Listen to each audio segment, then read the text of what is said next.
കേരളത്തിലെ ഒരു സോഫ്റ്റ്വെയർ എഞ്ചിനീയറുടെ ശമ്പളം എത്രയായിരിക്കും?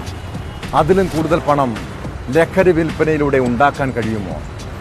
തിരുവനന്തപുരം ടെക്നോ പാർക്കിലെ IT പ്രൊഫഷണലുകൾക്ക് ലഹരി എത്തിച്ചിരുന്നത് ഒരു IT എഞ്ചിനീയറാണ്. മുരുക്കുമ്പുഴ സ്വദേശി മിഥുൻ മുരളിയെ ചോദ്യം ചെയ്തപ്പോൾ ലഭിച്ചത് ഞെട്ടിപ്പിക്കുന്ന വിവരങ്ങൾ. ടെക്നോ പാർക്കിലെ പ്രമുഖ കമ്പനിയിൽ ഡാറ്റ എഞ്ചിനീയറായ മിഥുനിൽ നിന്നും 32 ഗ്രാം MDMA-യും കഞ്ചാവും പണവും പിടിച്ചെടുത്തു.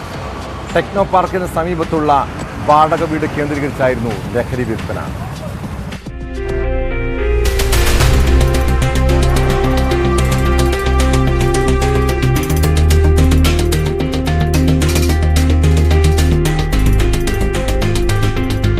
ടെക്നോ പാർക്കിന് സമീപം വാടകയ്ക്ക് താമസിക്കുകയായിരുന്നു മുരുക്കുമ്പുഴ സ്വദേശി 27-കാരനായ മിഥുൻ മുരളി.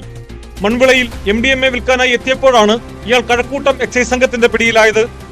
പ്രതിയിൽ നിന്ന് 32 ഗ്രാം MDMA-യും ലഹരിമരുന്ന് വിൽപ്പനയിലൂടെ ലഭിച്ച 75,000 രൂപയും കഞ്ചാവും പിടികൂടി.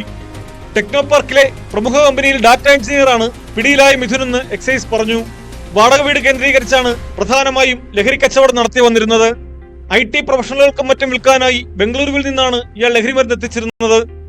സാധാരണക്കാർക്ക് ലഹരി വിൽപ്പന നടത്താത്തതിനാൽ ഇയാളെ പിടികൂടാനായി നിരവധി തവണ ശ്രമിച്ചെങ്കിലും നടന്നിരുന്നില്ല.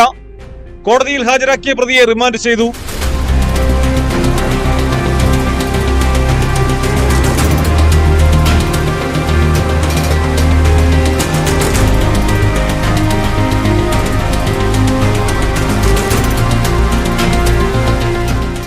വിപണിയിൽ ലക്ഷങ്ങൾ വരുന്ന MDMA-യുമായാണ് അമരവിളയിൽ 3 പേർ എക്സൈസ് സംഘത്തിന്റെ പിടിയിലായത്.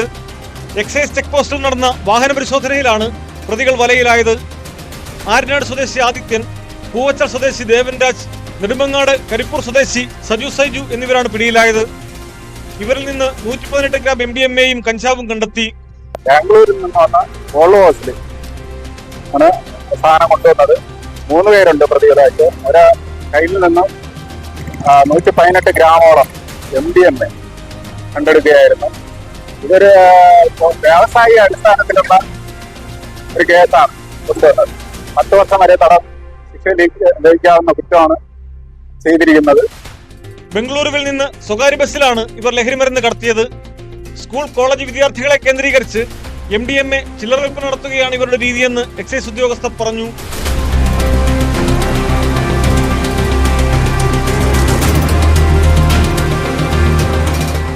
ന്യൂസ് 18 കഴക്കൂട്ടം നെയ്യാറ്റിൻകര.